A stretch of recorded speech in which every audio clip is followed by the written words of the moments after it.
আমরা আমাদের সাধ্যমতো আমাদের যতটুকু আমরা করতে পারি আমরা ততটুকুই বলি।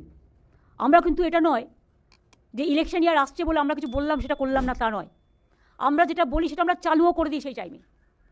কারণ আমি মনে করি কথা দিয়ে কথা রাখাটা মানুষের বড় ধর্ম। আপনারা দেখেছেন প্রত্যেকটা ইলেকশনের আগে আমরা যেটা বলেছি আমরা সাধ্যমতো তার যে মেন কি পয়েন্টগুলো আমরা করেছি। এবং আজকেও যে বলা হলো লক্ষ্মীর ভাণ্ডার ফেব্রুয়ারি মাস থেকেই তারা পাবেন, 500 টাকা করে বেড়ে গেল সবার জন্য।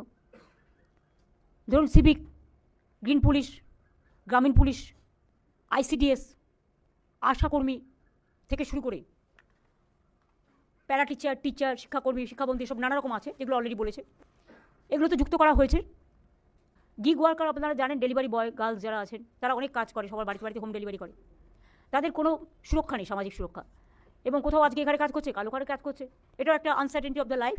আমাদের সামাজিক সুরক্ষা যোজনা আছে, আমরা এখন থেকে তাদের বলবো আমরা একটা পোর্টাল করে তাদের অ্যাপ্লাই করতে সুযোগ দেবো, যাতে তারা অ্যাপ্লাই করতে পারে। অ্যাপ্লাই করলে একটা সার্ভে হবে, তারপরে গিগ ওয়ার্কারদের সামাজিক সুরক্ষার অনেক সুযোগ আছে, সেই সুযোগগুলো তারা পেতে পারে। কেউ মেয়ের বিয়ে দিলে 2 লাখ টাকা পায়, তারপরে অসুস্থ হলে পায়, তারপরে মরে গেলে পায়, এরকম নানা রকম সুযোগ সুবিধা আছে। তাছাড়াও দেখুন এবার গ্রামীণ অর্থনীতিতে আগে আমরা কৃষক বন্ধু 10,000 টাকা করে দিই, যার 1 একরের বেশি জমি আছে, যার তার অনেক কম তারা 4,000 টাকা করে পায়। এবং আজকে ক্ষেত মজদুরটাকে সংযোজন করা হলো। এটা একটা বলতে পারেন এটা একটা বিরাট পদক্ষেপ। বিশেষ করে অনেকে আছে যাদের জমি নেই কিন্তু অন্যের জমিতে চাষ করে, তারা কিন্তু চাষটা করে, কিন্তু তাদের জন্য 4,000 বছরে 2,000 করে দুবার দেওয়া হবে, রবি আর খরিফ মরশুমে, সেটাও করা হয়েছে। এছাড়া অনেক গরিব চাষি আছে যারা পাম্পে করে জল তোলে বা ধরুন নলকূপে জল তোলে। গভর্নমেন্টের খরচাটা ছিল 1,500 থেকে 2,000 টাকা মাসে, আর প্রাইভেট থেকে নিলে ওটা 2,500 3,000 টাকা হয়ে যেত। ফলে ওরা এক্সপ্লয়েটেডও হচ্ছিল, সেই জন্য তাদেরটা পুরো ফ্রি করে দেওয়া হলো, অর্থাৎ 1 পয়সাও এর জন্য দিতে হবে না। এটা একটা চাষি ভাই বোনদের কাছে এবং বিশেষ করে যারা গরিব চাষি, যারা পারে না জোগাড় করতে, তাদের জন্য একটা বড় পদক্ষেপ। এছাড়াও আমার মনে হয় আপনি অমিতা বলেছেন, তার সাথে আমি আপনাদের বলি যে আমাদের বেকারত্ব যেটা গভর্নমেন্ট অফ ইন্ডিয়া রিপোর্ট অনুযায়ী 45.65% কমে গেছে। এর জন্য আমি সব ডিপার্টমেন্টের কাছে, পশ্চিমবঙ্গ সরকারের সাধারণ মানুষের কাছে, ছাত্র যুবর কাছে, আপনাদের সকলের কাছে আমরা কৃতজ্ঞ। এছাড়াও আরেকটা আপনারা জেনে খুশি হবেন যে আমরা এর মধ্যে 1,72,00,000 বেশি মানুষকে দারিদ্র্য সীমার আওতা থেকে বের করে এনেছি। এটা কিন্তু মনে রাখবেন যে কোনো ডেভেলপমেন্টের একটা বড় অঙ্গ, যেটা হচ্ছে দারিদ্র্য সীমা, পভার্টি থেকে আমরা বের করে এনেছি। এটা কিন্তু একটা বড় কাজ। তাছাড়াও আমাদের স্বাস্থ্যসাথী আছে, কন্যাশ্রী আছে, শিক্ষাশ্রী আছে, ঐক্যশ্রী আছে, মেধাশ্রী আছে, শ্রমশ্রী আছে, এগুলো তো চলবেই। কত প্রোগ্রাম, এগুলো তো চলবে। আমরা একটা প্ল্যান করেছি যে আমরা ভালো করে আন্তর্জাতিক এবং ন্যাশনাল লেভেলেও যদি কেউ থাকে বা স্টেট লেভেলে একটা সার্ভে করব। যতগুলো আমাদের টাউন আছে, হেডকোয়ার্টার টাউন, ইম্পর্টেন্ট টাউন, আমরা নামগুলো দিয়ে দিয়েছি। ফার্স্ট ফেজে এগুলো, পরে আবার অন্যগুলো করবো। আমরা মডার্নাইজ করবো, বাট কাউকে আমরা ভিকটিমস করবো না। কোনো গরিব লোককে পাতে না মেরে আশ্রয়চ্যুত না করে কীভাবে করা যায়, সেই জন্যই সার্ভেটা আমরা করবো। সার্ভে কমপ্লিট হলে আমরা কাজটা করবো। ঘাটাল মাস্টার প্ল্যান আমরা বলেছিলাম, আমরা অলরেডি টাকা দিয়ে কাজ শুরু করে দিয়েছি, 300 কোটি টাকা অলরেডি দিয়ে দেওয়া হয়ে গেছে। গঙ্গাসাগর আপনারা জানেন 1,500 কোটি টাকা খরচ হবে, তার টাকা অলরেডি L&T তার টেন্ডারও পেয়ে গেছে। এছাড়াও অনেক তীর্থস্থান তৈরি হচ্ছে, অনেক ধর্মীয় স্থান তৈরি হচ্ছে, অনেক বেরিয়াল গ্রাউন্ড তৈরি হয়েছে, অনেক মাঝের থান তৈরি হয়েছে, অনেক জাহের থান তৈরি হয়েছে।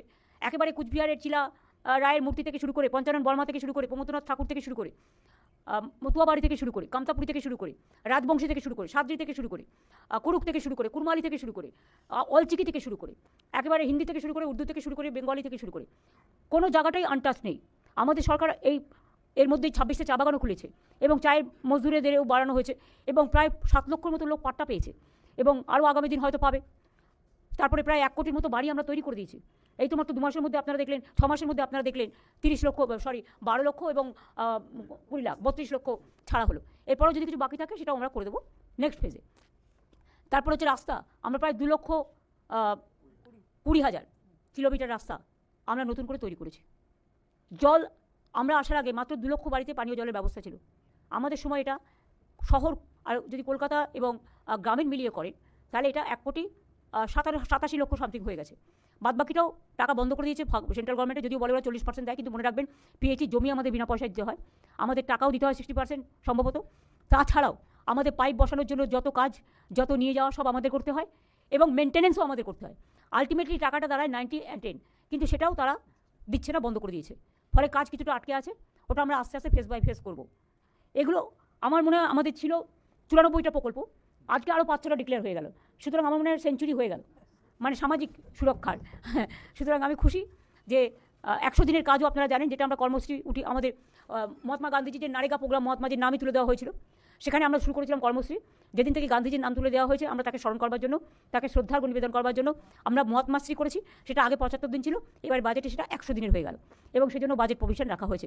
শ্রমশ্রী পোর্টালেও আমাদের প্রায় 31 লক্ষ লোক দেশে ফিরে আসার পর 5,000 টাকা করে মাসে যতদিন তারা স্বাবলম্বী না হচ্ছে এবং আমাদের এই মহাত্মাশ্রী প্রোগ্রামে আমরা তাদের কাজে লাগাচ্ছি। সুতরাং এমন কোনো জায়গা নেই। ছোটো ছোটো স্কুলের বাচ্চারা এখানে ব্যাগ পায়, বই পায়, বিনা পয়সায় স্কুল ড্রেসও পায়, মিড ডে মিল থেকে শুরু করে একেবারে স্কলারশিপ, সব কমিউনিটি, সব কাস্ট, সব ক্রিড সবার আছে। ইভেন কন্যাশ্রী যেমন এখন স্কুল, কলেজ, ইউনিভার্সিটি, ঐক্যশ্রীও সেমনি আছে। SC STদের জন্য শিক্ষাশ্রী আছে, ওবিসিদের জন্য মেধাশ্রী আছে, জেনারেল কাস্টদের জন্য Swami Vivekananda merit cum scholarship আছে। তাছাড়াও মনে রাখবেন ওবিসি রিজার্ভেশনও যখন হয়েছিল এডুকেশনের 17%, তার মধ্যে অনেক হিন্দুও আছে, কিন্তু আমরা সেই টাকাটা এক্সট্রা দিই।